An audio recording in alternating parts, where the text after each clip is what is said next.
Om Shuklam Bharadaram Vishnum Shashivarnam Chaturbhujam Prasannavadanam Dhyahet Sarva Vigno Pashantahe. Om Sahana Vavatu Sahanao Bhunaktu Sahaviryam Karavavahai Tejasvinavadhitamastu Bhavetvishavahai. Om Shanti Shanti Shanti. Agajhanana Padmarkam Gajanana Maharnisham Anekadantam Bhaktanam Ekadantam Upasmahe Shri Mahaganapataye Namaha Gurave Sarvalokanam Bhishaje Bhavaroginam Nidaye Sarva Vidhyanam Shri Dakshinamurtaye Namaha Asmad Gurucharanaravindaabhyam Namaha Vasudeva Sutam Devam Kamsa Chanuramardanam Devaki Paramanandam Krishnam Vande Jagadgurum Jnanaanandamayam Devam Nirmalaspatikakritim Adharam Sarva Vidhyanam Shri Hayagrivam Upasmahe Shri Hayagrivam Namaha Saraswati Namastubhyam Varade Kamarupini Vidyarambham Karishyami Siddhir Bhavatu Me Sada Shri Mahasaraswati Namaha Uma Komala Hastabja Sambhavitalatakam Hiranyakundalam Vande Kumaram Pushkarasrajam Vetrivel Muruganakka Hara Haro Hara Lokaviryam Mahapujyam Sarvarakshakaram Vibhum Parvati Hridayanandam Shastaram Pranamamyaham Swamiye Sharanamayappa Vagarta Viva Sampraktau Vagarta Pratipattahe Jagatah Pitarau Vande Parvati Parameshwarau Shri Parvati Parameshwarabhyam Namaha Komalam Kujayan Venum Shyamaloyam Kumarakah Veda Vedyam Parabrahma Tasmai Shri Gurave Namaha Asmat Guru Charanaravindaabhyam Namaha Shri Krishna Govinda Hare Murare Shri Natha Narayana Vasudeva Shri Krishna Govinda Hare Murare Shri Natha Narayana Vasudeva Shri Krishna Govinda Hare Murare Shri Natha Narayana Vasudeva Pitambaram Karavirajita Chakra Shanka Kaumodaki Sarasijam Karuna Samudram Radha Sahayam Atisundara Mandahasam Vatalayesham Anisham Hridibhavayami Krishno Rakshatumam Chara Chara Guruhum Krishnam Namasye Sadha Krishne Naiva Surakshito Hamasakrite Krishnaya Dattam Manaha Krishna Deva Samudbhavo Mama Vibho Krishnasya Dhasosmyaham Krishne Bhakti Rachancalastu Bhagavan He Krishna Tubhyam Namaha Shri Guruvayurappa Sharanam Namranam Sannidhatte Satatamapi Purastairanabhyartitanapi Artan Kamanajasram Vitarati Paramananda Sandram Gatim Cha Itham Nisheshalabhyo Niravadika Phalaha Parijato Hare Tvam Kshudram Tam Shakravati Dhrumam Abhilashati Vyartamarte Brajohyam Shri Guruvayurappa Sharanam Shri Bhattapadam Anisham Hridi Bhavayami Vamshi Vibhushitakarat Navaniradaabhat Pitambarat Arunabimba Phaladharoshtat Purnendu Sundharamukhat Aravindhanetrat Krishnat Param Kimapi Tattvamaham Najane Kairandum Kupinyan Bindu Mirakunnu Nirajalochana Ninodhai Etinu Manyane Kumpidenda Toru Pritiyel Nihenne Palikyanai Krishna Hare Jaya Krishna Hare Jaya Krishna Hare Jaya Krishna Hare. Good morning, everyone. So today will be the last class of this session. So we'll just get started with 97.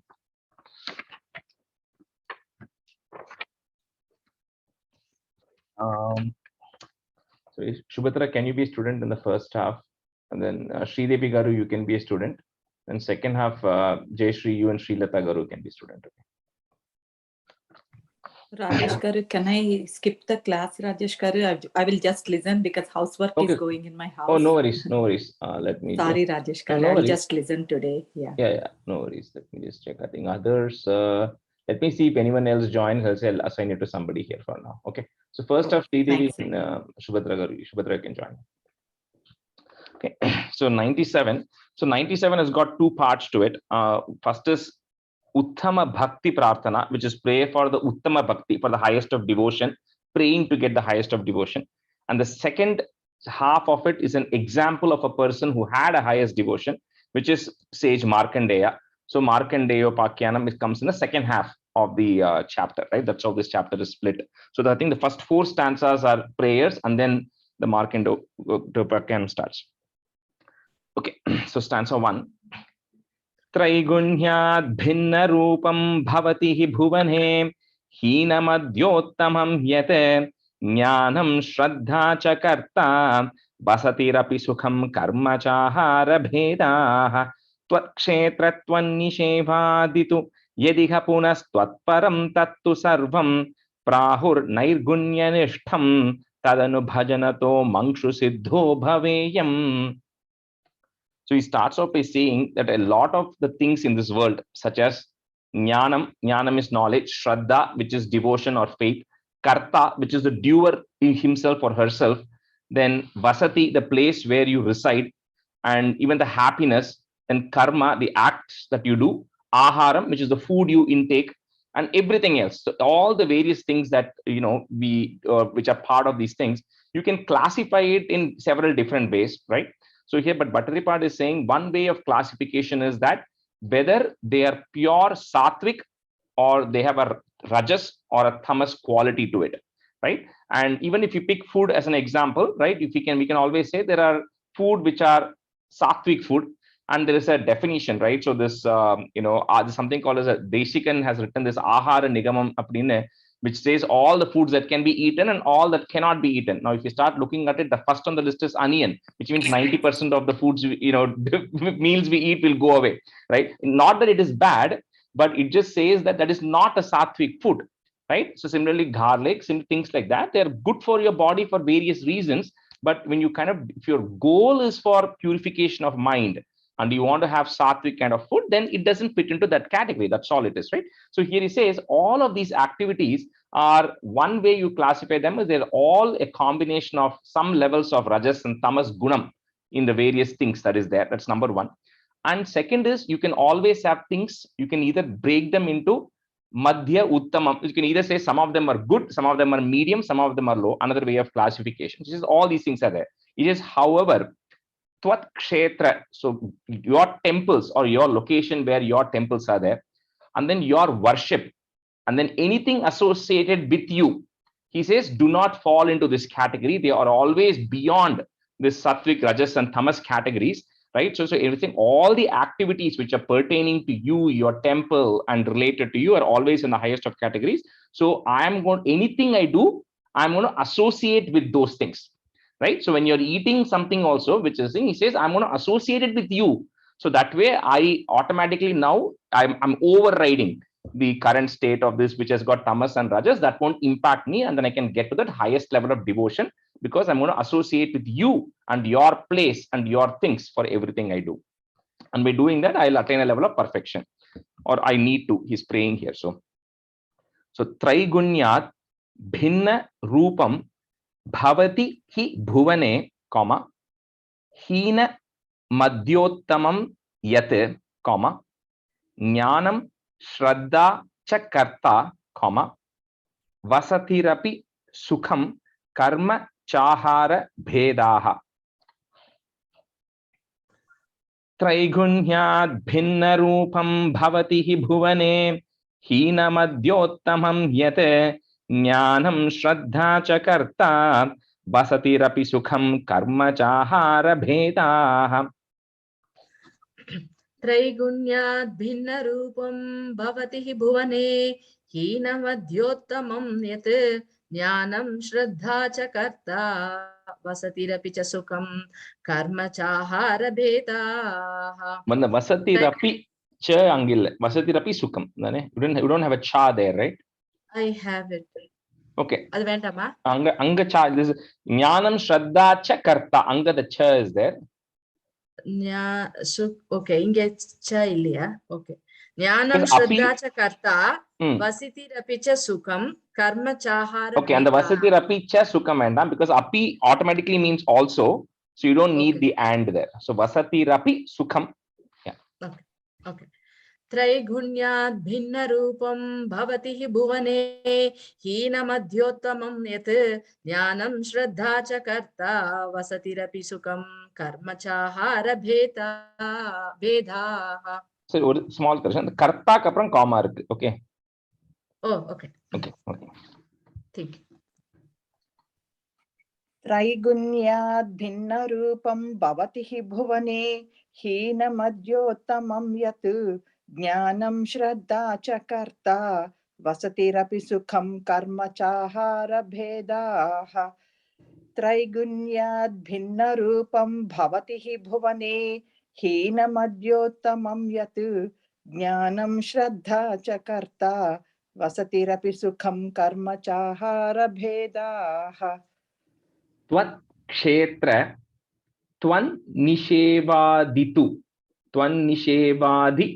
comma yadiha punas tvat param tattu sarvam comma prahur nairgunya nishtham comma tadanu bhajanato mankshu siddho bhaveyam. Tvat kshetra tvan nishevaditu यदिह पुनस्त्वत्परं तत्तु सर्वं प्राहुर्नैर्गुण्यनिष्ठं तदनुभजनतो मंक्षु सिद्धो भवेयम्. त्वत्क्षेत्रत्वन्निषेवादितु यदिह पुनस्त्वत्परं तत्तु सर्वं प्राहुर्नैर्गुण्यनिष्ठं तदनुभजनतो मंक्षु सिद्धो भवेयम्. त्वत्क्षेत्रत्वन्निषेवादितु यदिह पुनस्त्वत्परं तत्तु सर्वं प्राहुर्नैर्गुण्यनिष्ठं तदनुभजनतो मंक्षु सिद्धो भवेयम्. त्वत्क्षेत्रत्वन्निषेवादितु यदिह पुनस्त्वत्परं तत्तु सर्वं प्राहुर्नैर्गुण्यनिष्ठं तदनुभजनतो मंक्षु सिद्धो भवेयम्. त्वत्क्षेत्रत्वन्निषेवादितु यदिह पुनस्त्वत्परं तत्तु सर्वं प्राहुर्नैर्गुण्यनिष्ठं तदनुभजनतो मंक्षु सिद्धो भवेयम्. ராஜேஷ் ஒரே ஒரு டவுட் அந்த யதிக புனகன்னு இருக்கேன் புக்ல புனஸ்னு just visarga you put it as is, replace visarga with is to join, that's all. Okay. Stanza 2. त्वय्येवज्ञस्त चित्तः सुखमयि विचरन् सर्वचेष्टास्त्वधर्तं त्वद्भक्तैः सेव्यमानानपि चरितचरान् आश्रयन् पुण्यदेशान् दस्यौ विप्रे मृगादिष्वपि च सममतिः मुच्यमानावमानस्पर्धा सूयादिदोषः सततमखिलभूतेषु सम्पूजये त्वाम्. So some of these things we've already discussed before, so it's a little bit of a repeat. So he kind of continues to say that as long I am going to keep my mind so fixed in you that, like continuing from the previous one, that any activity that I'm doing, sarva cheshta, all the actions and every activity I'm doing, I'm going to devote to you, right? So that way I'll remain continuously thinking about you. Now, in terms of attaining this, union, right, or considering that there are two steps. Now, in this stanza, he talks about one level, and the next stanza, he goes to the next level. So one he says is that, and we discussed, I think in 91 or 92, is that in everyone, I want to see you, right? So he continues to say this, and he says that the only way I can actually shed jealousy, hatred, enmity, or, dishonoring people, and doing all these various ways, the only way I can do that and look in everybody equal is if I see you in them. right? So when you're coming and then there's somebody you don't like is standing there, then if you see Krishna in that person, then you won't feel like fighting with that person. Now, this is actually not even the final state. Like I said, there's a final state which comes in the next stanza. Now, of course, easier said than done, right? So I'm afraid of dogs. So sometimes when I see the dog, I try to imagine that, but even then I'm afraid. But no, because I like, okay, what if the dog comes and bites me, right? But then Niki, I was at Akshardham in Delhi, and they were talking about the story, right?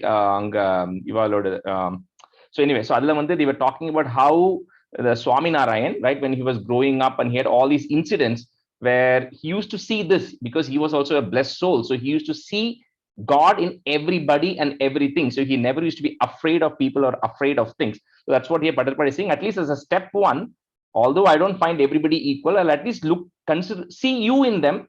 So I won't feel enmity or hatred towards them. And also he says, I want to go to places where your devotees go and have been, right? So when you look at all the Punya Kshetram, they are holy because the various devotees have been there. So I want to continue to go to those places. And he says, and continue to worship you. So that's what is kind of saying here.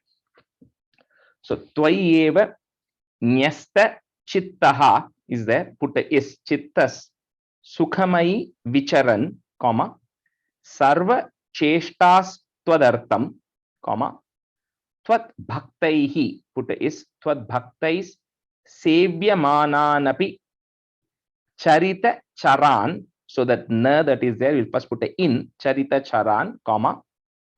Next word starts with a a. Ashrayan Punya Deshan.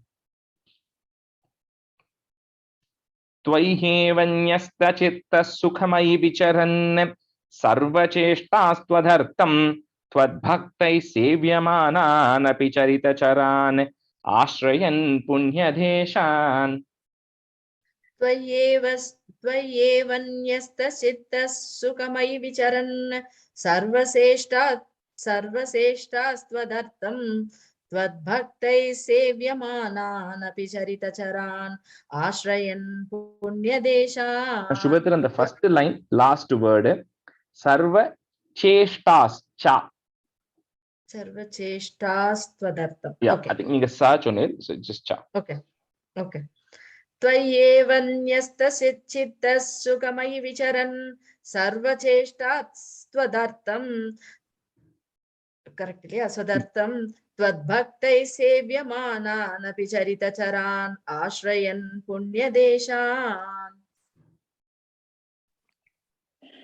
त्वय्येवन्यस्तचित्तः सुखमयि विचरन् सर्वचेष्टास्त्वदर्थम् त्वद्भक्तैः सेव्यमानानपि चरितचरान् आश्रयन् पुण्यदेशान्. त्वय्येवन्यस्तचित्तः सुखमयि विचरन् सर्वचेष्टास्त्वदर्थम् त्वद्भक्तैः सेव्यमानानपि चरितचरान् आश्रयन् पुण्यदेशान्. Dasyau vipre mrigadishwapi cha samamatihi. So after that mati, put a visarga and a comma there. Samamatihi, comma. On top of that mu, if you have a ir, remove that off. So muchya manavamana, and then put a plus. Spardha suyadi doshaha, and then a comma. So one comma after samamatihi, and then a plus at the end, and then suyadi doshaha, comma. Satatam akhila bhuteshu sampujaye tvam. Dhasyau vipre mrigadishwapi cha samamatihim muchyamana spardha suyadi doshaha satatam akhila bhuteshu sampujaye tvam. Dasyau vipre mrigadishwapi cha samamadihi. Okay. Dasyau vipre mrigadishwapi cha samamadihi muchyamana vimvamanas spardha suyadi doshaha satatamakila bhudeshu sampujaye tvam. Dasyau vipre mrigadishwapi cha samamadihi mukyamana vamanas spardha suyadi doshaha Satatamakila bhudeshu sampujayet tvam. Line 3, last word. Muchya manavamana. Ich and then a ya. Muchyevad. Ich. Muchyer. The muchya. Manan irukku. Huh? Muchya mana.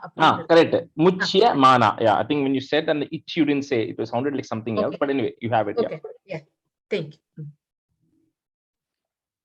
Dasyau vipre mrugadishvapi cha samamatihi muchyamana vamana spardhasu yadi doshaha satatamakila bhuteshu sampujayetvam. Dasyau vipre mrugadishvapi cha samamatihi muchyamana vamana spardhasu yadi doshaha satatamakila bhuteshu sampujayetvam. Answer 3. Tvadbhavo yavadeshu spuratina vishadam tavadevam hyupastim kurvan naikatmya bhode jhatiti vikasati tvanmayoham chareyam tvadharmasyasya tavat kimapi na bhagavan prastutasya pranashah tasmat sarvatmanaiva pradishamama vibho bhakti margam manogyam. So now, if you kind of, India, right, when you come, right, you see that everybody keeps saying namaste to you, right, everywhere. So when I enter my hotel, there's a person at the door who says namaste. Elevator pressing person says namaste. And I come to my floor, there's another person standing there, right, and they also keep saying namaste, right. So this namaste, actually, the meaning, if you look at it, it is namaha te. Namaha means I am bowing, right, offering offering my services or praying to namaskarams to te, to you, right. But the actual meaning of that is actually not, it's not me saying it to you. The actual meaning is, what is the person or the thing which is inside me is the same thing that is inside you.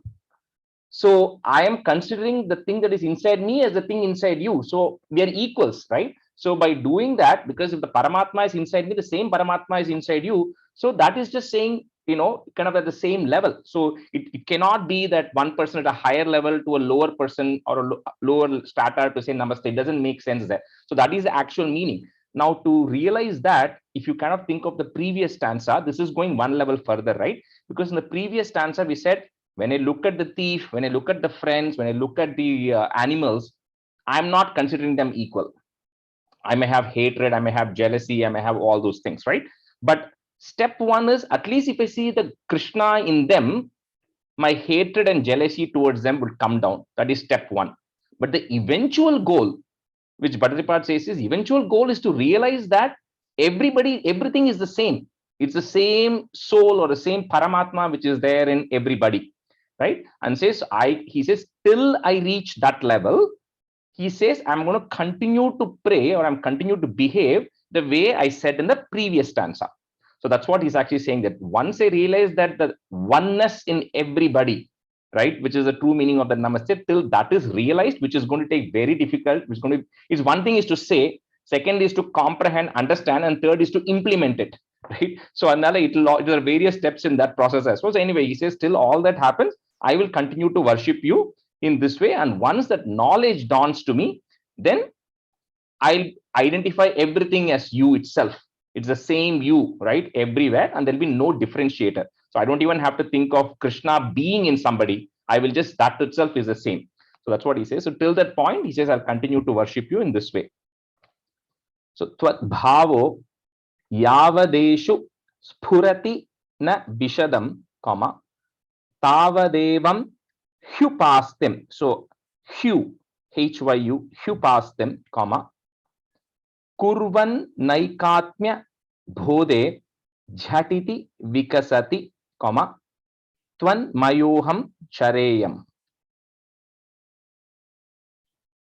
Tvat-bhavo yavadeshu spurati na vishadam tavadevam hyupastim kurvan naikatmya bhode jhatiti vikasati tvanmayoham chareyam. Tvadbhavo yavadeshu spurati na vishatam तावदेवं ह्युपास्तिं कुर्वन्नैकात्म्यबोधे कुर्वन्नैकात्म्यबोधे झटिति विकसति त्वन्मयोऽहं चरेयम् त्वद्भावो यावदेषु स्फुरति न विशदं तावदेवं ह्युपास्तिं कुर्वन्नैकात्म्यबोधे झटिति विकसति त्वन्मयोऽहं चरेयम् त्वद्भावो यावदेषु स्फुरति न विशदं तावदेवं ह्युपास्तिं कुर्वन्नैकात्म्यबोधे झटिति विकसति त्वन्मयोऽहं चरेयम् त्वद्भावो यावदेषु स्फुरति न विशदं तावदेवं ह्युपास्तिं कुर्वन्नैकात्म्यबोधे झटिति विकसति त्वन्मयोऽहं चरेयम् त्वत् धर्मस्यास्य तावत् किमपि न भगवन्, प्रस्तुतस्य pranaṣah. So put a visarga there and a comma, pranaṣah. Next line you have a is at the beginning that goes away. Tasmat sarvatmanaiva pradisha mama vibho, bhakti margam manognyam. त्वद्धर्मस्यास्य तावत् किमपि न भगवन् प्रस्तुतस्य प्रणाशः तस्मात् सर्वात्मनैव प्रदिश मम विभो भक्तिमार्गं मनोज्ञम् त्वद्धर्मस्यास्य तावत् किमपि न भगवन् प्रस्तुतस्य प्रणाशः तस्मात् सर्वात्मनैव प्रतिश मम विभो भक्तिमार्गं मनोज्ञम् त्वद्धर्मस्यस्य तावत् किमपि न भगवन् प्रस्तुतस्य प्रणाशः तस्मात् सर्वात्मनैव प्रतिश मम विभो भक्तिमार्गं मनोज्ञम् त्वद्धर्मस्यास्य तावत् किमपि न भगवन् प्रस्तुतस्य प्रणाशः तस्मात् सर्वात्मनैव प्रतिश मम विभो भक्तिमार्गं मनोज्ञम् त्वद्धर्मस्यास्य तावत् किमपि न भगवन् प्रस्तुतस्य प्रणाशः तस्मात् सर्वात्मनैव प्रतिश मम विभो भक्तिमार्गं मनोज्ञम् Stanza 4. Tam chainam bhakti yogam dharayitumai me sadhyamarogyamaayuhu tishtya tatrapi sevyam tava charanamaho bheshajayeva dugdham markandeyo hi purvam ghanaka nigatita dvadashabdhayuruchaihi sevitva vatsaram tvam tava bhatanivahai dravayamasa mrityum. So he says now to get to this level of bhakti, to get completely devoted to bhakti yoga, he says two things are important. One, he says is I need long life because I need to continue to pray to you. I need long life. And two is I also need to be healthy, right? So in the third chapter also when he talks about ideal devotee, Bhakti says the same thing. He says, make my feet strong so I can walk to your temple, right? Make my nose continue to function so I can smell the tulasi, right, which is offered to you. So Anamadi, he goes on describing, right, how he wants each of his, he says, make my hands have to continue to function, right, because so they can do puja to you. So Anamadi, he says each of the body parts have to function so that with the goal of praying to you, right? So he says that's why it's important, sir, dhadayitum, with a firm devotion, I want to be devoted to you. So make sure that I'm getting a long age and I'm also being healthy, right? And he says, and the best part he says here is, this is like the way to get that is by praying to you. Okay, how you get long life and get healthy is also by praying to you. So this is equivalent to when you are falling sick and somebody gives you medicine, but most of the time the medicine is not tasty. But everybody likes milk as an example he gives there. But if the milk itself is the medicine, then it's like double benefit, right? You anyway like drinking milk and that's also the cure. So he says similarly, this time it's very easy to me because, anyway, I like, I want to pray to you, and to pray to me, I need all this, and I get that only by praying again. So he says it's an easy benefit here. And that's where he says, just like how Purvam, long time back, there was a sage called Markandeya, and then he starts Markandeya's story here, saying why Markandeya wanted that long life, or why he was given the long life, not because he wanted to enjoy the materialistic benefits of the world, right? Was because of his devotion, and he continued to pray. So there he starts by saying that although when he was born, so I don't know how many of you know the story, so I'll maybe briefly say. So the sage called Mrikandu, that's why the name is Markandeya. He was born to Mrikandu. So that Mrikandu and sage and his wife, they didn't have a child. So they prayed to Lord Shiva for a really long time. And they were also very devoted and everything. When Lord Shiva came and he says, what do you want? They said, we wanted a child.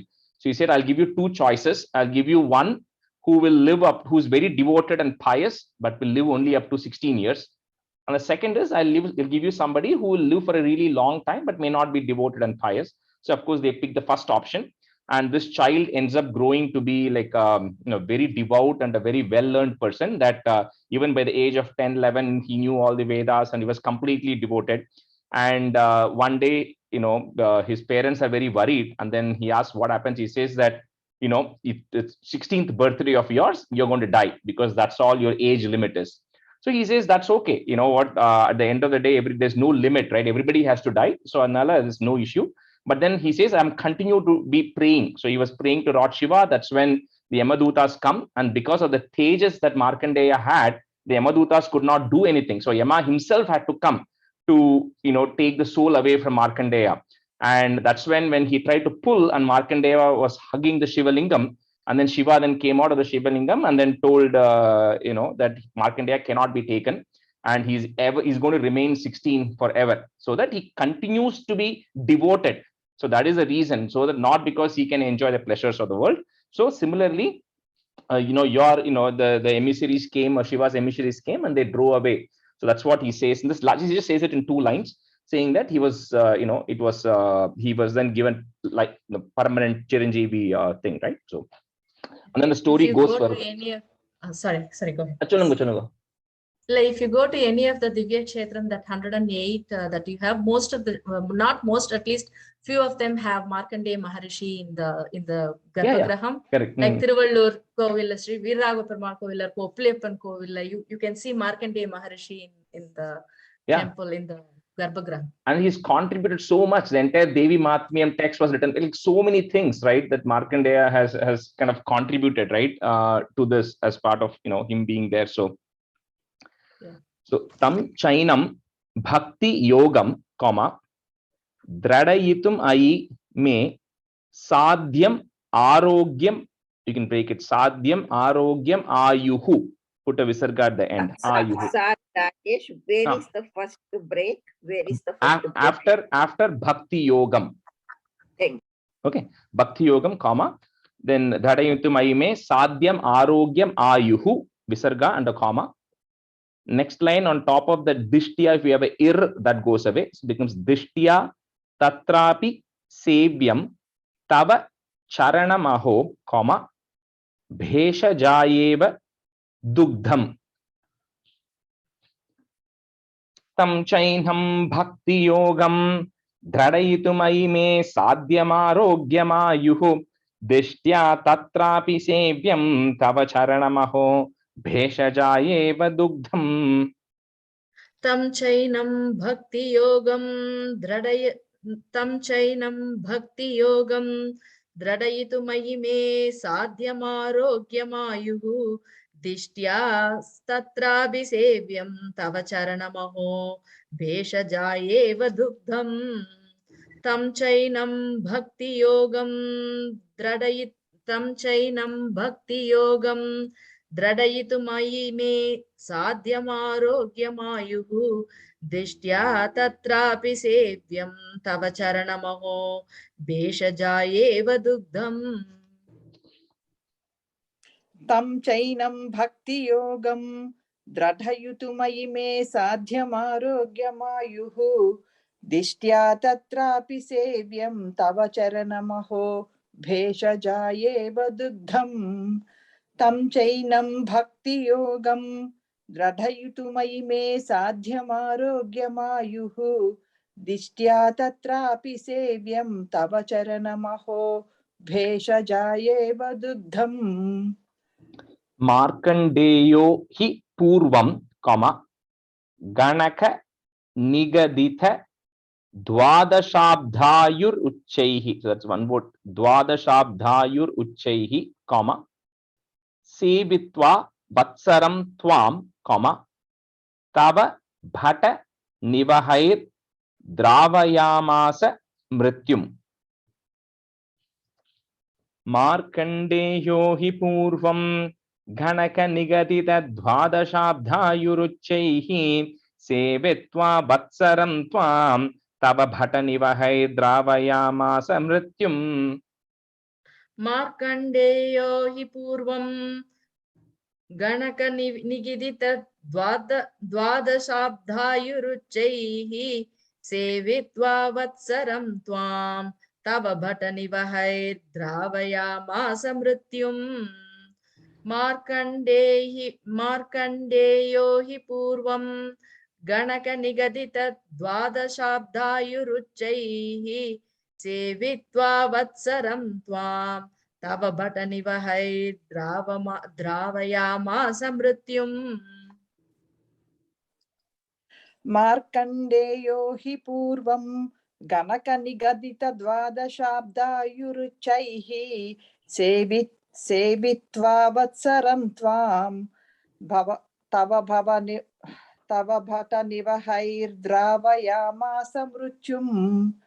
Markandeyo hi purvam Ganaka nigadita dvadashabdayuruchaihi Sevitva vatsaram tvam Tava bhata nivahair dravayamasa mrityum. Stanza 5. Markandeyaschirayuhu sakhalu punarapi tvatparah pushpabhadra tire ninye tapasyan natula sukaratihi shaktu manvantarani devendra saptamastam surayuvati marun manmatair mohayishyan yogoshma plushyamanai natu punarashakat tvajjanam nirjahet kaha. So this Markandeya, who was then blessed with life forever, right, Chiranjeevi. So he's one of them who's lived through all the manvantras so far. So what he says is he was meditating. He was in supreme bliss, happiness, meditating on the banks of Tunga, on the Pushpabhadra, which is Pushpabhadra river. He was meditating and he had attained a level of supreme bliss over all these manvantras. So he survived the 6 manvantras. Then when the 7th manvantra, which is the correct Vaivasvata manvantra, happened, so the current Indra then decides to test him. So, and once he ended up sending some distractions, right, to Markandeya to distract him. But because of the Tejas and because of the power that Markandeya had, so nothing could happen, and they essentially all of them got, they got scorched because of the heat coming out of all the power that Markandeya has. And here Bhatripad just says that Tvajjanam, the people who are devoted to you so firmly, there's nothing that can deter them, right? There's nothing that can distract them and nothing that can overcome your devotees. That's what he says here. So Markandeyash Chirayuhu, comma, Sa Khalu Punarapi Tvatparaha, put a F there, Tvatparah Pushpabhadra, put a plus, Pushpabhadra Tire Ninye Tapasyan Natula. It's Tapasyan Atula, but that in and a becomes a double na, so you can say it together. Tapasyan Natula Sukha Ratihi, and then a comma. So first comma after Chirayuhu in the first line, and then the entire line is together, and then after Sukha Ratihi there is a comma. Shat tu Manvantarani. Markandeyaschirayuhu Sakhalu punarapi tvatparah pushpabhadra tire ninye tapasyan natula sukharatihi shattu manvantarani. Markandeyaschirayuhu Sakalu punarapi tvatparah pushpabhadra tire ninye tapasyan natula sukaratihi shattu manvantarani. Markandeyaschirayuhu Sakalu punarapi tvatparah pushpabhadra tire ninye tapasyan natula sukaratihi Shattu Manvantarani. Markandeyashchirayuhu Sakhalu Punarapi Tvatparah Pushpabhadratire Ninye Tapasyan Natula Sukaratihi Shattu Manvantarani. Markandeyashchirayuhu Sakhalu Punarapi Tvatparah Pushpabhadratire Ninye Tapasyan Natula Sukaratihi Shattu Manvantarani. Devendraha is Devendras Saptamastam, comma, Sura Yuvati Marun Manmathair Mohayishyan, comma, Yogoshma Plushya Manair Na Tu Punarashakat. So there's two its there. So you first put Punarashakat it and then put a comma. The next word starts with the next it. Tvajjanam nirjayet kaha. Devendra saptamastam surayuvati marun manmathair mohayishyan yogoshma plushyamanayir natu punarashakat tvajjanam nirjayet kaha. Devendra Saptamastam Surayuvati Marun Manmatair Mohayishyan Yogoshma Plushyamanayir Natu Punarasagat Tvajjanam Nirjayet Kaha. Devendra Saptamastam Surayuvati Marun Manmatair Mohayishyan Yogoshma Plushyamanayir Natu Punarasagat Dvajjanam nirjayet kaha. Devendra Saptamastam Surayavati Murun Manmatair Mohayishyan Yogoshmashya Pushyamanair Natu Punarashakat Tvajjanam Nirjayet Kaha. Sitavi Garu, the third line, it's Marun. Okay, number one. Sura Yuvati Marun. Okay, and then the fourth line, first word, Yogoshma Plushya Manair. Plushyamanayir. Okay. Got it. Devendra Saptamastam Surayavati Marun Manmathair Mohayishyan Yogoshma Plushyamanayir Natu Punarashakata Shakat Tvajjanam Nirjayet Kaha. Yeah, and then the yogo again, the is the yogoshma. I think I felt like you said an extra ish there. It's yogoshma. Yeah. Yogoshma Plushyamanayir. Yeah. Okay, that's correct. Yeah. Okay, so we'll switch. Lakshmi Guru, can you be a student? Second half. Yes, Rajesh. Okay. And I think Jayashree, right? Second. Okay. All right. So we'll go to stanza 6. Prithya Narayaneeyam Dasakam Praptavanasya Parshvam Tushtya Toshtuyamanaha Sathu Bibidhavare Lobhito Nanumene Drashtum Mayam Twadiyam Kila Punarabrinod Bhakti Triptantaratma Maya Dhukkana Bignyas Tatapi Mrigayate Nunamascharya Heto. So because Markandeya has been constantly meditating and contemplating on Narayana, so you, in the form of Narayana, along with your friend Nara, so Nara and Narayana, you decide to pay a visit to Markandeya once. And then when you went, and it's when Narayana goes there, and Markandeya, of course, Tushtu Yamanaha, he makes you very happy by singing your praises. He welcomes you, all that he does. And then, of course, Narayana says, what do you want as blessing? Anyway, he has long life, right? He says, what do you want as blessing? He says, I don't want anything. I just want to be constantly devoted to you. And that devotion, I should not deter from the devotion, right? So that's the one thing he says he wants. And Narayana says, okay, that's fine. You will have that. So you will not deter from it. And then Markandeya, when Bhattacharya says, maybe because all of us are going through, we are all going through sorrow, right? And the sorrow and all the grief and everything is because we say it's all because of the Maya of the Lord, right? That's what everyone says. So Markandeya feels, you know what? I have not felt anything like that. I've always been in the state of supreme bliss because I've been for 6 manvantras. He's just been meditating, right? So he says, I actually want to see your Maya. So can you show that? So he asks, the Markandeya requests Narayana, I want to see the power of your Maya because I keep hearing about it, but I don't have any grief, right? So that's what Bhattacharya says. Maybe because he doesn't have any grief and he wants to see how the grief feels, that he probably asked that. But anyway, so Markandeya says to Narayana that I want to really see the effect of your Maya. So that's the boon, maybe, right? If you want to give me something, give me that boon. So Pritya Narayanakyas Twamatha Nara Sakaha, Praptavan Asya Parshvam, Tushtya Toshtuya Manaha, Sathu Vividha Varair Lobhito Nanumene. Prithya Narayanakhyastvamata Narasakaha Praptavanasya Parshvam Tushtya Toshtuhyamanaha Satu Vividhavarair Lobhito Nanumene. Pritya Narayanakhyastvamata narasakaha praptavanasya parshvam tushtya toshtuyamanaha satu vividhavarair lobhito nanumene.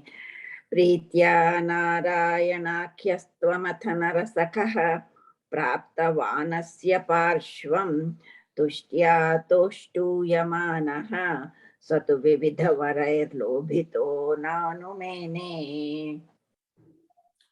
Pritya Narayanakhyastvamata narasakaha praptavanasya parshvam tushtya toshtuyamanaha satu vividhavarair lobhito nanumene. Pritya Narayanakhyastvamata narasakaha praptavanasya parshvam tushtya toshtuyamanaha Satu Vividhavarair Lobhito Nanumene. Drashtum Mayam Twadiyam Khila Punara Vrinod Bhakti Triptantaratma. I think some books had Triptantarama. It should be a it there. Atma has to come there. So Bhakti Triptantaratma and then a comma. So that entire line is continuous. Maya Dukkhana Bhignyas Tadapi Mrigayate, Noonam Ascharya, if you want to break it, Noonam Ascharya Hetoho. So third line, there's no comma. Fourth line, comma after Mrigayate. Drashtum Mayam Twadiyam Kila Punaravrinod Bhakti Triptantaratma Maya Dukkhana Bhignyas Tadapi Mrigayate Noonam Ascharya Hetoho. Drashtum Mayam Twadiyam Kila Punaravrinod Bhakti Triptantaratma Maya Dukkhana Bhignyas Tadapi Mrigayate Noonamascharya Hetoho. Drashtum Mayam Twadiyam Kila Punaravrinod Bhakti Triptantaratma Maya Dukkhana Bhignyas Tadapi Mrigayate Noonamascharya Hetoho.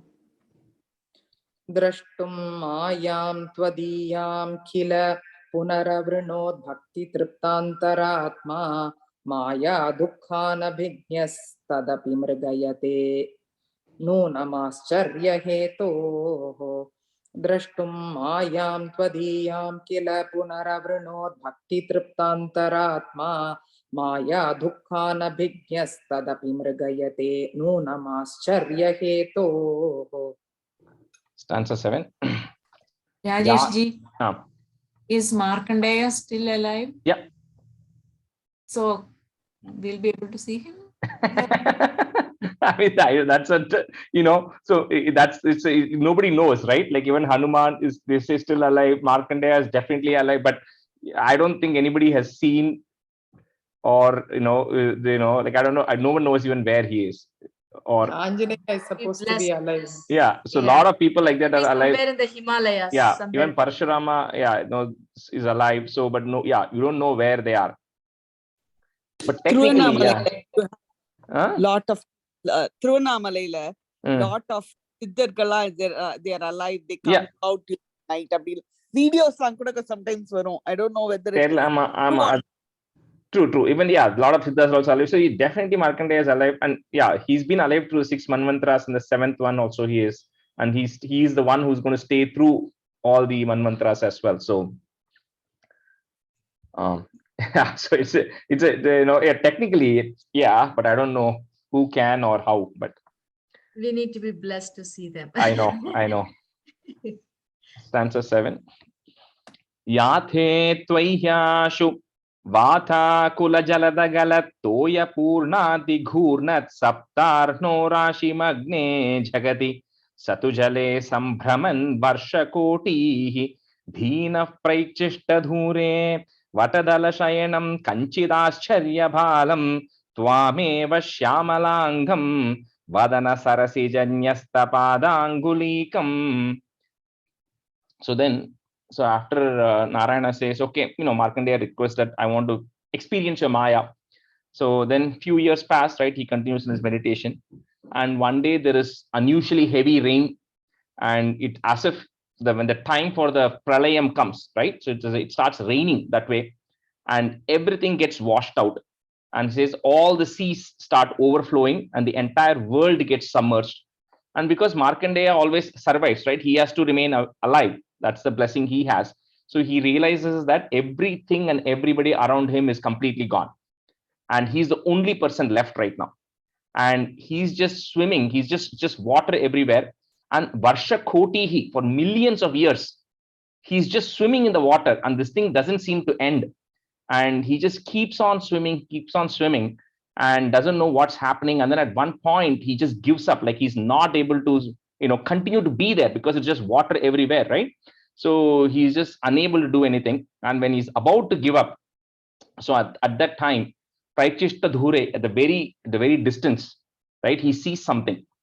So that is the 4-liner I sent all of you, right? So the same meaning is also here in Narayaneeyam also, but I think this one is something you're all familiar with. Bala Mukundashtakam, the first stanza there.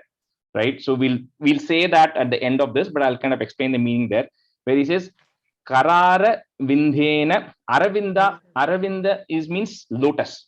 Okay, so Kara is a hand. So Karara Vindhena Padara Vindam. So with your lotus like hands, Karara Vindhena Padara Vindam, your lotus like foot, right? Mukhara Vinde means your lotus like mouth. Vinivesha yantam, you have put the tip of your toe. So he sees a small baby which is lying, and that baby with the lotus like hands is taking its lotus like feet and putting it in its tip of the foot into the lotus like mouth. Vatasya patrasya pute shayanam. So Vatasya patrasya is the banyan leaf. So with the banyan leaf, in the center of the banyan leaf, you are shayanam, you are lying down in the banyan leaf. Balam Mukundam Manasa Smarami. So that baby form of you, O Mukunda, Manasa Smarami, I'm praying from my mind, right? That is the meaning of that stanza. So that is what here, the same thing here, Bhattadipada also says that in the Dina Praichishta Dhure, in the very for distance, he says Vatadhala Shayanam, same words. So in the banyan leaf, he sees somebody lying down. Kanchit Ascharya Balam, some very Ascharyamana baby he's actually seeing there. Twameva, it's you yourself, O Krishna, Shyamalangam, in your blue hue like form, you are there. Vadana Saraseja Nyasta Padangulikam, the anguli, the tip of your finger, tip of your foot finger, you have it, you're holding it with your hand and then putting it in your mouth. So he sees that Ascharya Bhalam when he's swimming in this water and he's about to give up. So that's what he sees here.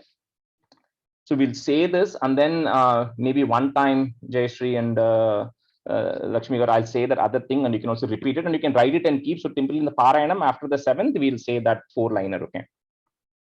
So Yate Tvayashu, comma, Vatakula, Jalada, Galat, Toya, Purnati, Ghurnat, and then put a plus, Ghurnat, Saptarno, Rashi Magne Jagati, and then a comma. So one comma after Tvayashu, second one after Jagati. Satu Jale Sambhraman Varshakotihi. Yathe Tvayashu Vatakula jalada galat toya purnati ghurnat saptarno rashi magne jagati satujale sambhraman varsha koti. Yate tvayashu vatakula jalada galat toya purnati ghurnat sapta. Yeah, it's a sa, right? Yeah. Saptarno. Saptarno rashi magne jagati satujale sambhraman varshakoti yate tvayashu vatakula jalada galattoya purnati ghurnat saptarno rashi magne jagati satujale sambhraman varshakoti. Yate tvayashu Vata jalada galatoya purnati ghurnat saptarno rashi magne jagati satujale sambhraman varshakoti.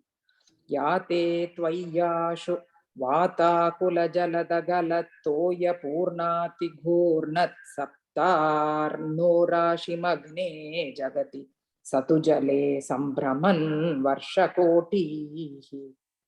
Dinaha, put a F, Dinah praichishta dure, comma, vata dala shayanam, kanchit ascharya balam. That the you can break it if you want, itanda, kanchit ascharya balam, comma, twameva shyamalangam, comma, vadana sarasija nyasta padangulikam. Dinah praichishta dure, Vatadala shayanam kanchidashcharya balam tvameva shyamalangam vadana sarasijanyasta padangulikam. Dina praikshipshta dure vatadala shayanam kanchidashcharya balam tvameva shyamalangam vadana sarasijanyasta padangulikam. Dina praikshishta dure vatadala shayanam kanchidashcharya balam Tvameva shyamalangam vadana sarasijanyasta padangulikam. Dinah praichishta dure vatadala shayanam kanchidascharya balam tvameva shyamalangam vadana sarasijanyasta padangulikam. And the third line after dure there is a comma, okay? Third line. Dinah praichishta dure vatadala shayanam kanchidascharya balam tvameva shyamalangam vadana sarasijanyasta padangulikam. Okay, I'll say this in the fourth line, just repeat it one time. Kararavindena padharavindham mukharavindhe viniveshayantam vatasya patrasya puteshayanam balam mukundam manasa smarami.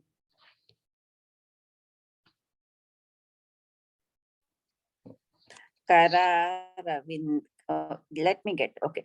Kararavindena padaravindam mukharavinde viniveshayantam vatasya putrasya puteshayanam balam mukundam manasa smarami. Third line, vatasya patrasya. Vatasya patrasya. Okay, thank you. Kararavindena padaravindam mukharavinde viniveshayantam vatasya patrasya puteshayanam balam mukundam manasa smarami. Rajesh, ஒரு quick question. இதுக்கப்புறம் வந்து எல்லா ஸ்டாண்டர்ஸ்க்கும் நம்ம அது வந்து எண்ட்ல sand பண்ண போறோமா? இல்ல just இந்த ஒரு stanza தான். Just this stanza at the end of the 7th stanza, because that's what Markandeya sees. So it's the same thing in what this particular stanza, this four-liner is telling, right? That's all. Okay, only after stanza 7. Stanza 8. Drishtva tvam hrishtavoma tvaritam upagatah sprashtu kamo munindraha श्वासेनान्तर्निविष्टः पुनरिह सकलं दृष्टवान् विष्टपौघं भूयोऽपि श्वासवातैर्बहिरनुपतितो वीक्षितस्त्वत्कटाक्षैः मोदात् आश्लेष्टुकामस्त्वयि पिहिततनौ स्वाश्रमे प्राग्वधासीत्. So when Markandeya sees this Ascharya Bhalam, right, he suddenly feels a kind of horripilation, right, toward that he absolutely wanted to go and touch that baby form. So he then swims towards the baby form, and then when he goes near the baby form, when the baby was taken, I keep telling it as a baby, but just because he says a Balam, right, Ascharya Balam, that's right. So when the baby then takes a breath in, he actually gets sucked into the nostrils, right? And then when he then gets sucked in, and then he goes in, and when he goes in, just like what Yashoda saw inside the mouth, right, of Krishna when Krishna supposedly ate the mud. So here Markandeya sees everything. He says he sees the entire world before Brahma starts creation, how it is, and then when Brahma creates, how it is, and then he sees all of these things, right? And then he sees all this, and then eventually when the baby exhales, when the breath comes out, he's then thrown out, right? And then he feels like he really wants to go and embrace the baby, but suddenly when he comes out of it, everything is disappeared, and he's back in his ashramam just before the flood happens, before the pralayam happens. He finds himself back in his ashram. So that's what is happening here in stanza 8. So drishtva tvam hrishta roma tvaritam upagataha, comma, sprashtu kamo munindraha, comma, श्वासेनांतर निविष्टः, comma, पुनरिह सकलं दृष्टवान् विष्टपौघम्. दृष्ट्वा त्वां हृष्टरोमा त्वरितमुपगतः स्प्रष्टुकामो मुनीन्द्रः श्वासेनान्तर्निविष्टः पुनरिह सकलं दृष्टवान् विष्टपौघम्. Rajesh, so it is abhigata or ubigata? Tvaritam upagataha. Upagata. I have it as okay, thank you. Upagataha. Drishtva tvam hristaroma tvaritamupagataha sprashtu kamo munindraha svasenantarnivishtaha punariha sakalam drishtavan vishtapaugham.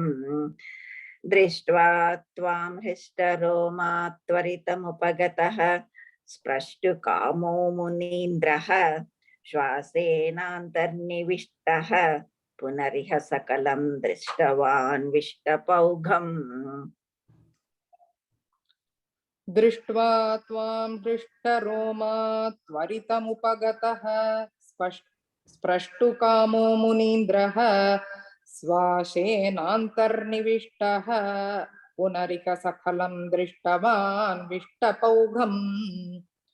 दृष्ट्वा त्वां हृष्टरोमा त्वरितमुपगतः स्प्रष्टुकामो मुनीन्द्रः स्वाशेनान्तर्निविष्टः पुनरिक सकलं दृष्टवान् विष्टपौघम्. भूयोऽपि श्वास वातैर् बहिर् अनुपतितो, कॉमा, वीक्षितस्त्वत् कटाक्षैः.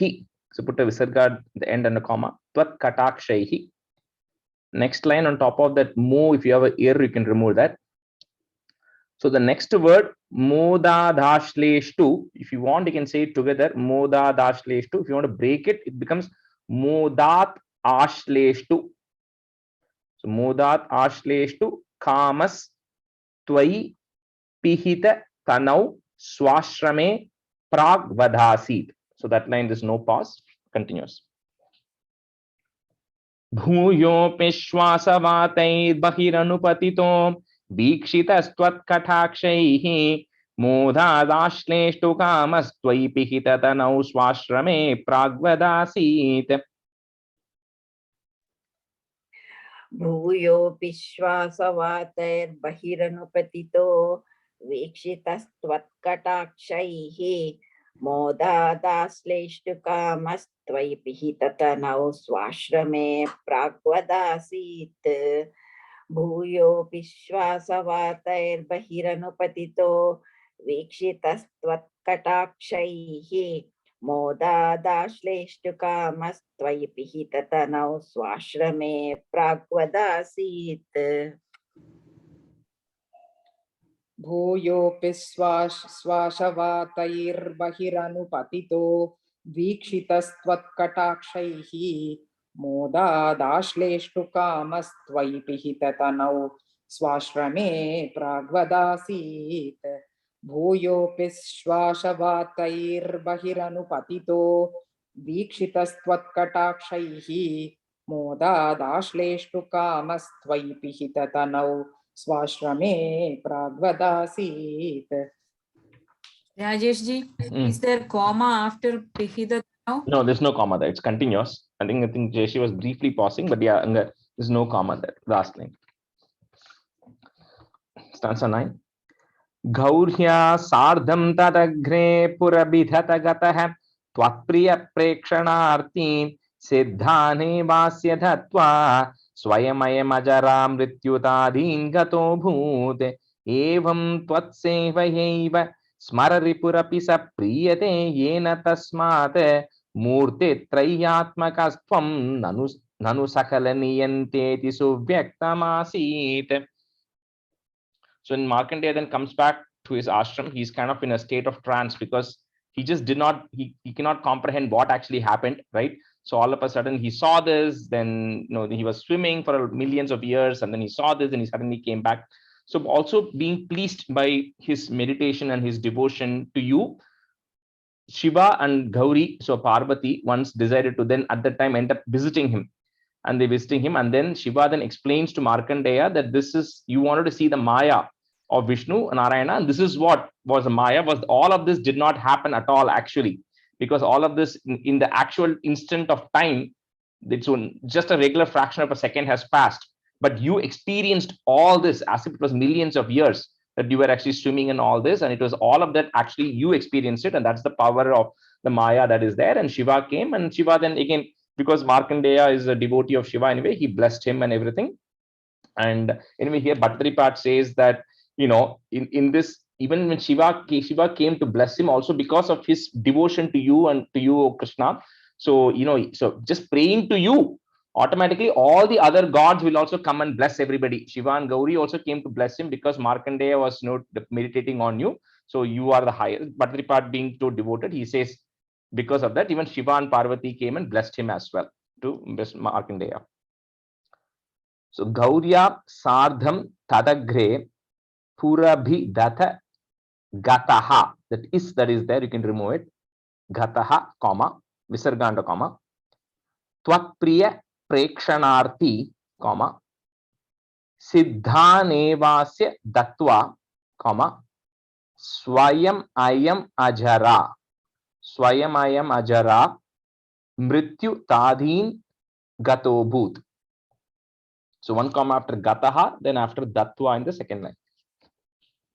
Gaurhya sardham tadagre purabhidata gatah twatpriya prekshanarthi siddhane vasya dattva swayamayam ajara mrityutadin gato bhut.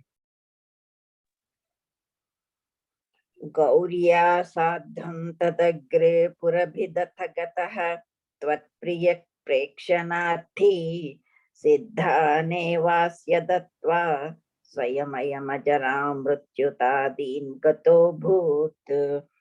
गौर्या सार्धं तदग्रे पुरभिदथ गतः त्वत्प्रिय प्रेक्षणार्थी सिद्धानेवास्य दत्त्वा स्वयमयम अजरां मृत्युतादीन गतो भूत.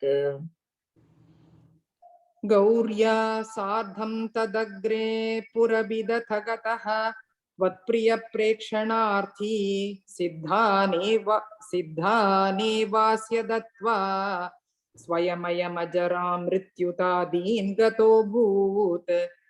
गौर्या सार्धं तदग्रे पुरभिदथ गतः त्वत्प्रिय प्रेक्षणार्थी सिद्धानेवास्य दत्त्वा स्वयमयमजरा मृत्युतादीन् गतो भूत् एवं त्वत् सेवयैव कॉमा स्मर रिपुरपि स प्रीयते येन tasmat, put it at the end of that line, tasmat, then a comma. Next line, if you have an in, you can remove that in of, so it just becomes murti trayatmakas tvam nanu sakala niyanteti subhyaktam asit. So again, that line, no comma in the last line. Subhyaktam, sorry Rajesh, subhyaktama, sabhyaktama. Subhyaktam. Subhyaktam. So vyaktam is clearer. The subhyaktam, the su generally when it's put in before anything, it kind of makes it good. So subhyaktam means very clear. Evam tvatsevayeva smararipurapi sa priyate yena tasmat murte trayatmakastvam nanu sakala niyanteti subhyaktam Rajesh ji, is it sapriyade or sampriyade? Sapriyate only. My book has sampriyade.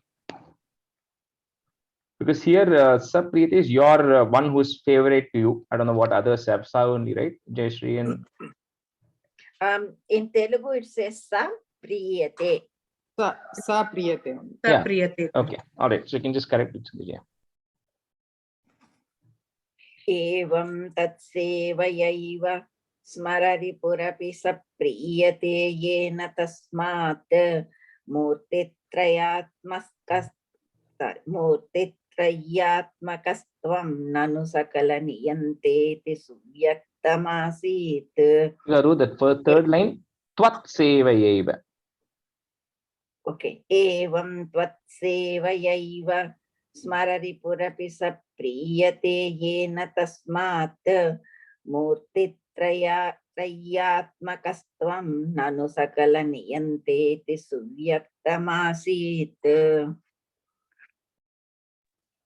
Evam tvatsevayaiva smararipurapi sapriyate yena tasmat murtitrayatmakastvam nanu sakala niyanteti subhyaktam-asit.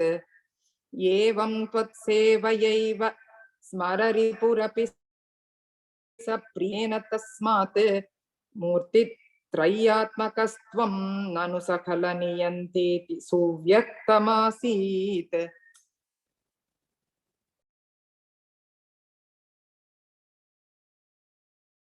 Rajesh, you are on mute. Oh, sorry. Trimshesmin satyaloke vidhi haripurabhin mandiran yurdhvam urdhvam tebhyopyurdhvam tu maya vikriti virahito bhati vaikunthalokaha tatratvam karanam bhasyapi pashupakule shuddha sattvaikarupi satchit brahmadvayatma pavanapurapate pahimam sarvaroghat. So, and we'll see some of this various lokas when we do the 5th, 6th, 7th chapters and everything. Anyway, he says in the Satya Loka, he says there are 3 parts to the Satya Loka. He says where Brahma, Vishnu and Shiva reside, or the 3 devas, all of them are, they have Brahma and Shiva, everybody is there. And says all of these 14 lokas, including the Satya Loka, is bound by karma and is bound by Maya. The only region which is outside the Satya Loka is, he says, Bhati Vaikuntha Lokaha is your region of Vaikuntham, which is devoid of all of this karma. And we'll see more of this when we do the next session, right? So anyway, so this is Vaikuntham of yours is sitting, way above all this, devoid of all this Maya that we just saw in the previous one. So there, so in that Vaikuntha Lokam, you are sitting in Shuddha Sattvaika Rupi. You are there in pure form, pure Sattvic form. Satchit Brahman, your pure consciousness form is sitting there.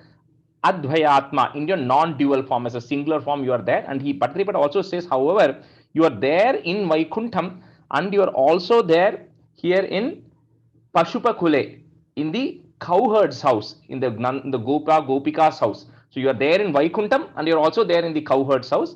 you are existing in both of those places as Shuddha Sattvaika Rupi. So then, O Pavana Purapati, O Lord of Guruvayur, please eradicate me of all the ailments. Tremshesmin Satya Loke, comma, Vidhi Hari Purabhin Mandiran Yurdhvam Urdhvam. Okay, so Mandiran Yurdhvam Urdhvam, comma. So one comma after Satya Loke, one comma after end of that line.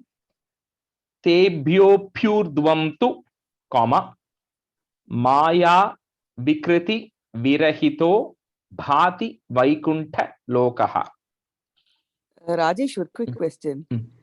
என்னோட புக்ல வந்து விதிஹாரி பூரபித் அப்படின்னு கொடுத்திருக்கு.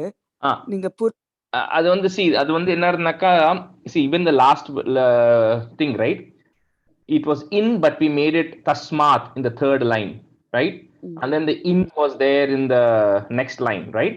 So the eppadi annaka, it is like when it is written together in the inga endha line adu, when it is written together, if two words are, it's pura bhit is one word, mandiran is one word, okay, mandira.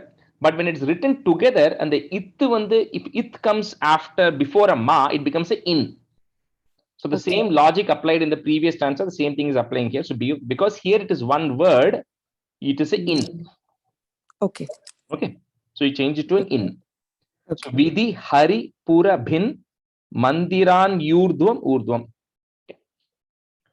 Tremshesmin Satya Loke Vidhi Hari Pura Bhin Mandiran Yurdhvam Urdhvam Tebhyo Pyurdhvam tu Maya Vikriti Virahito Bhati Vaikuntha Lokaha. Triyamshesmin Satyaloke Vidhihari Purabhin Mandiranyodhvamodhvam Tebhyo Pyodhvantu Maya Vikruti Virahito Bhati Vaikuntha Lokaha. Triyamshesmin Satyaloke Vidhihari Purabhin Mandiranyodhvamodhvam Tebhyo Pyodhvantu Maya Vikruti Virahito Bhati Vaikuntha Lokaha. Lakshmi Garu, once the first line, first word, right? You are saying Triya, you are saying. It is not, the full tra is not there, right? It's only a half tra there, right? So it's Tremshesmin. Triyamshesmin. No, not Triya. Yeah, it's like T-R-Y. I think the way you are saying it's T-R-I. Triya, you are saying. T-R-I-Y-A, you are saying. I'm saying T-R-Y-A. Tremshesmin. Triyam. Yeah, I think I have a hard time to say that letter. Yeah, I think a lot of people do. That's why I was trying to, see if you can. Otherwise, it's okay. Yeah, because it's T-R-Y-A-M, right? T-R-Y-A-M. Correct. No, and the way when you say Triya, it becomes T-R-I-Y-A, right? I know. I have such a hard time to say that. Trembake. I just can't say it. Sorry. I try my that's best, okay. but as long as you realize that, that's okay. Yeah. Oh yeah, I know my weakness. It's very hard for me to say. That and then Sharmga in Vishnu Sahasranamam. I have very hard time to say that word. Tramshesmin Satyaloke Vidihari Purabhin Mandiranyurdhvamurdhvam Tebhyo Pyurdhvam tu Maya Vikriti Virahito Bhati Vaikuntha Lokaha. Tramshesmin Satyaloke Vidihari Purabhin Mandiranyurdhvamurdhvam Tebhyo Pyurdhvam tu Maya Vikriti Virahito Bhati Vaikuntha Lokaha. Tatra Tvam Karanambhasyapi Pashupakule, comma, Shuddha Sattvaika Rupi, comma, Satchit Brahmadvayatma, the Brahmadvayatma, comma, Pavanapurapate Pahima Sarvarogat. Tatratvam Karanambhasyapi Pashupakule Shuddha Sattvaika Rupi Satchit Brahmadvayatma पवनपुरपते पाहि मां सर्वरोगात् तत्र त्वं कारणाम्भस्यपि पशुपकुले शुद्धसत्त्वैकरूपी सच्चित् ब्रह्माद्वयात्मा पवनपुरपते पाहि मां सर्वरोगात् तत्र त्वं कारणाम्भस्यपि पशुपकुले शुद्धसत्त्वैकरूपी सच्चित् ब्रह्माद्वयात्मा पवनपुरपते पाहि मां सर्वरोगात् तत्र त्वं कारणम्भस्यपि पशुपकुले शुद्धसत्त्वैकरूपी सच्चित् ब्रह्माद्वयात्मा पवनपुरपते पाहि मां सर्वरोगात् तत्र त्वं कारणम्भस्यपि पशुपकुले शुद्धसत्त्वैकरूपी सच्चित् ब्रह्माद्वयात्मा पवनपुरपते पाहि मां सर्वरोगात् Sri Krishnaya Parabrahmane Namaha. So that completes 97 and we'll stop the class here. Sandhranandhavabodhatmakamanupamitam कालदेशावधिभ्यां निर्मुक्तं नित्यमुक्तं निगमशतसहस्रेण निर्भास्यमानम् अस्पष्टं दृष्टमात्रे पुनरुरुपुरुषार्थात्मकं ब्रह्मतत्त्वं तत्तावद्भाति साक्षात् गुरुपवनपुरे हन्त भाग्यं जनानां कायेन वाचा मनसेन्द्रियैर्वा बुद्ध्यात्मना वा प्रकृते स्वभावात् करोमि यद्यत् सकलं परस्मै नारायणायेति समर्पयामि।